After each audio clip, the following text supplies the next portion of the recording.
A Cielo publicou o seu Índice Cielo de Varejo Ampliado, o ICVA, que acaba compilando dados do varejo de forma mensal, e nesse mês de setembro, está pegando aqui do dia 1º ao dia 30 de setembro, tivemos um crescimento do varejo de 2,5% na comparação com setembro de 2022, mas se você considerar aqui esses dados deflacionados, na verdade não houve uma alta efetiva, houve uma queda de 1,6%. Na prática, podemos concluir que o varejo está um pouco estagnado aqui em setembro. Tivemos alta no setor de turismo e transporte, supermercados, móveis e eletrodomésticos. Esse é o terceiro mês seguido de queda deflacionada dos dados do varejo brasileiro. Em termos de inflação, tivemos aqui o IPCA 15 subindo 0,35 em setembro, fazendo-se aqui uma média ponderada dos últimos 12 meses entre IPCA, o Índice Oficial de Inflação do Governo, usado para a definição das metas de inflação do governo federal, e o IPCA 15, temos uma inflação de 4,2% no acumulado. A meta do governo é de 3,25%, de tal modo que não haveria um grande afastamento no momento. Contudo, com esse ciclo de queda nos juros brasileiros, não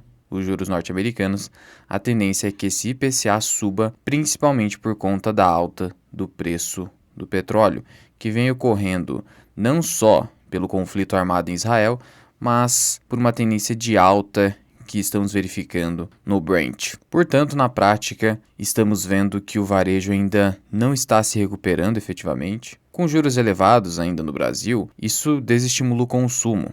De todo modo, já é bastante certo que a taxa Selic não cairá agressivamente, cairá apenas 0,5% na próxima reunião do Copom, já é praticamente um consenso do mercado. E juros que superam 11% ou até 10%, mesmo para o Brasil, são juros elevados e que acabam impedindo que o varejo se restabeleça a patamares anteriores. Por hora, então, temos uma economia brasileira estagnada no varejo, e isso só deve se reverter eventualmente se os juros vierem a cair abaixo de 8%, 9% ali pelo menos para os anos de 2024 e principalmente 2025, que é o que deve acontecer. E muitos me perguntam também se Cielo seria uma boa empresa para se investir, se seria a empresa do futuro porque ela está caindo tanto. Veja, Cielo já não tem mais nenhum diferencial competitivo como tinha no passado, quando ela surfava esse mercado em que ela operava quase que de forma isolada, cobrando margens nas suas operações muito elevadas. Hoje a sua margem líquida caiu agressivamente, melhorou um pouco. Tivemos margens aqui que ficaram abaixo de 10%, melhorou aqui,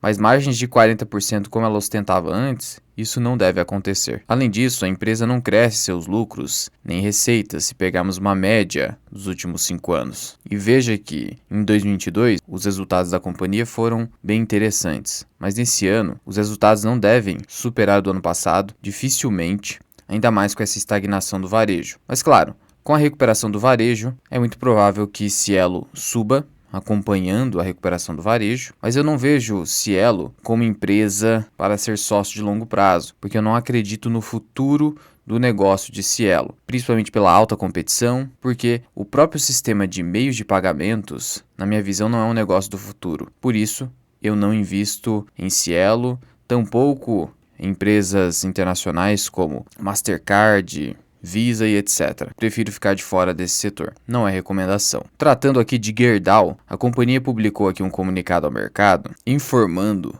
que a New Wave, que é uma controlada da Gerdau, finalizou a aquisição da totalidade das ações da Solar Arinos Holding, com o objetivo de desenvolver, construir e operar um novo parque de geração solar em Arinos, que fica em Minas Gerais. O investimento total desse empreendimento é de 1,4 bilhão de reais, sendo uma combinação de capital próprio e dívida. Capital próprio, patrimônio dos acionistas, dívida, capital de terceiros. E aí você pode, num primeiro momento, se perguntar por que uma empresa usa dívida para financiar um investimento? O risco não é muito grande? Veja, quando a empresa faz o investimento, ela calcula um retorno que esse investimento pode produzir. E ela chega, por exemplo, a taxa interna de retorno. A partir dessa taxa interna de retorno, ela vai decidir se a dívida que ela vai tomar terá um custo superior a essa taxa interna de retorno. Se a empresa concluir que a taxa interna de retorno é superior com certa margem de segurança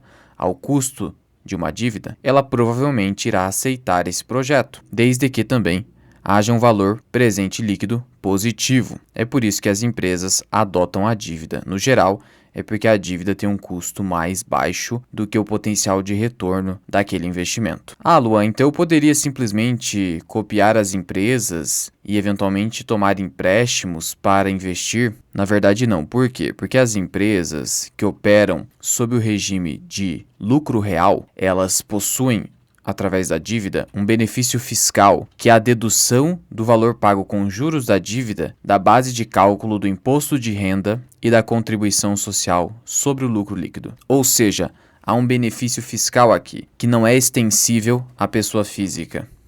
Então, não faça isso, senão o seu risco de ruína é muito alto. E eu volto a dizer que só é vencedor no mercado quem sobrevive ao mercado. Utilizar alavancagem através de dívida para investir, você está colocando as chances ao seu desfavor, tornando improvável a sua sobrevivência no mercado. Então não faça isso. E segundo a Gerdau, uma vez operacional, o parque solar Arinos deverá fornecer 30% de seu volume de energia renovável, que será produzida para as unidades de produção de aço da Gerdau, porque o custo de produção do aço tem como um grande componente a energia. Então, se a própria Gerdau já controla o seu próprio fornecimento, geração de energia e de forma renovável, isso é bastante favorável para a empresa, para que ela no futuro consiga aumentar ainda mais as suas margens. Além de tudo, isso gera um negócio ainda mais sustentável, uma produção energética mais sustentável, e esses valores ASG são bem vistos pelo mercado. Existem fundos de investimento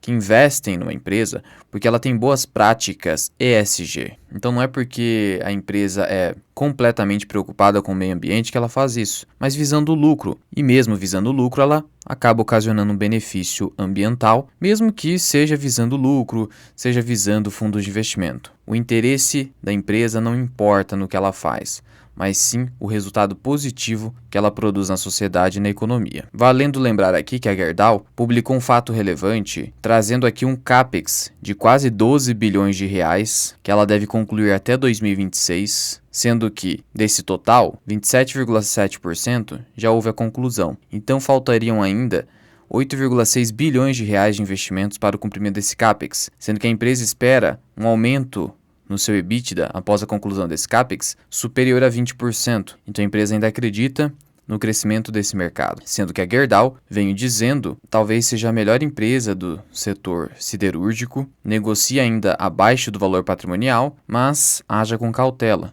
Justamente por estar no setor siderúrgico, é uma empresa muito mais cíclica e já há previsões de que a demanda por aço vem se esgotando, até por isso que as ações corrigiram nos últimos dias, acompanhando obviamente a correção de mercado que houve aqui por conta da saída de capital estrangeiro, formando-se praticamente um topo duplo aqui para quem é grafista, se pegarmos o topo de dezembro de 2022 e o topo de julho de 2023. Mas a empresa, desde 2015, vem apenas entregando valor ao acionista, uma clara tendência de alta das suas ações, deixando evidente a sua superioridade em relação a outras pares setoriais, sendo que o seu ROIC segue elevado, mesmo que tenha tido um decréscimo aqui. Não é recomendação.